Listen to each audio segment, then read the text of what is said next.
Ucapan terima kasih juga saya sampaikan kepada Presiden Prabowo Subianto yang telah merespon surat pimpinan MPR RI terkait tindak lanjut pemulihan nama baik dan hak-hak Bung Karno sebagai Presiden Republik Indonesia pertama. Pak Prabowo nih, orang mikir saya sama dia itu, wah kayaknya musuhan atau apa? Enggak. Kemungkinan bahwa Prabowo dan Megawati akan bersatu, bertemu dulu sebelumnya.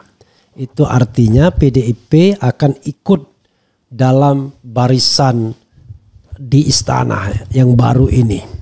Maka Gibran Rakabuming Raka sebagai bagian dari dinasti Mulyono yang nempel di istana akan dilepaskan. Tentu dengan jalur yang konstitusional. Jalurnya sudah ada saya sebutkan. Saya mengatakan bahwa akan ada persatuan PDIP dan Gerindra, ya sangat mungkin. Persatuan antara Megawati dan Prabowo sangat mungkin. Karena tadi saya katakan tidak akan tahan menjadi oposisi selama 5 tahun. Sehingga dia akan mencari bargaining position. Nah, salah satu bargaining position yang mungkin adalah menjadikan Puan sebagai wakil Presiden Prabowo. Bila mana hal itu dimungkinkan. Apakah dimungkinkan? Oh mungkin. Menyingkirkan Gibran itu mudah sekali.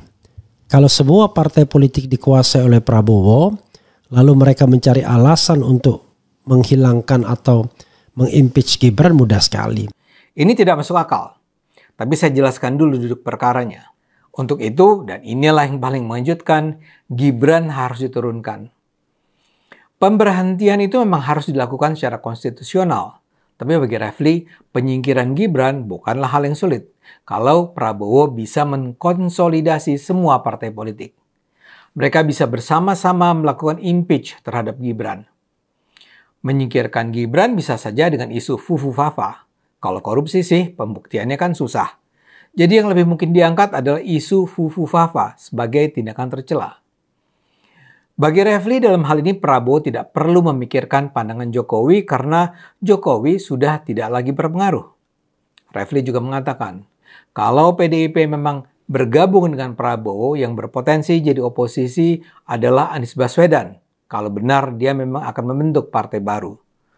Tapi kalau Prabowo tidak nyaman dengan kemungkinan itu, Prabowo bisa menawarkan jabatan menteri kepada Anies. Sekarang pertanyaannya, seberapa masuk akalkah analisis tersebut? Seperti saya katakan, tidak masuk akal. Upaya Megawati untuk mendekat pada Prabowo tentu saja sangat masuk akal. Dan kalau itu terjadi, memang hampir pasti Prabowo menerimanya. Tapi kalau itu harus mengorbankan hubungan Prabowo dengan Jokowi, itu hampir pasti tidak akan terjadi. Menyingkirkan Gibran bisa dilakukan, tapi menurut saya Prabowo melihat Jokowi sama sekali bukan sebagai musuh atau mantan musuh atau sekedar tokoh masa lalu yang populer sehingga perlu dimanfaatkan untuk kepentingan kekuasaan. Prabowo jauh lebih bermartabat dari itu. Prabowo menghargai Jokowi karena apa yang dilakukan Jokowi terhadapnya dan apa yang dia lihat dilakukan Jokowi terhadap negara ini. Sejak pemilihan Gubernur DKI 2012, Prabowo sudah mendukung Jokowi untuk jadi calon gubernur. Memang Prabowo harus berseteru dengan Jokowi dalam Pilpres 2014 dan 2019. Itu adalah dua pertarungan yang menyakitkan. Tapi apa yang dilakukan Jokowi pada 2019 dengan menawarkan posisi Menteri Pertahanan kepada Prabowo adalah sebuah langkah luar biasa di mata Prabowo. Jokowi ketika itu tidak menghadirkan profil penguasa yang arogan dan bermusuhan. Jokowi nampak sebagai pemimpin yang bersahabat, rendah hati, dan menomorsatukan kepentingan rakyat secara keseluruhan. Prabowo juga kemudian menyaksikan dengan mata kepalanya sendiri bagaimana Jokowi memimpin negara sebagai presiden pada 5 tahun pemerintahan di mana Prabowo ikut terlibat sebagai menteri. Dan terakhir, ketika pada 2024 Prabowo bertarung kembali, Jokowi mensupportnya. Jokowi bahkan meminta atau mengizinkan Gibran untuk maju mendampingi Prabowo. Prabowo juga tahu bahwa kemenangannya saat itu turut dipengaruhi kehadiran Gibran di sampingnya. Singkat kata, Jokowi adalah figur penting bagi Prabowo. Prabowo memang sangat mungkin menerima Megawati untuk jadi anggota koalisi kekuasaannya, tapi itu hanya akan dia lakukan kalau itu harus terjadi tanpa mengorbankan Gibran dan Jokowi. Bayangan Refli bahwa untuk menerima Megawati, Prabowo akan menyingkirkan Gibran demi memberi tempat bagi Puan, saya percaya sangat tidak masuk akal.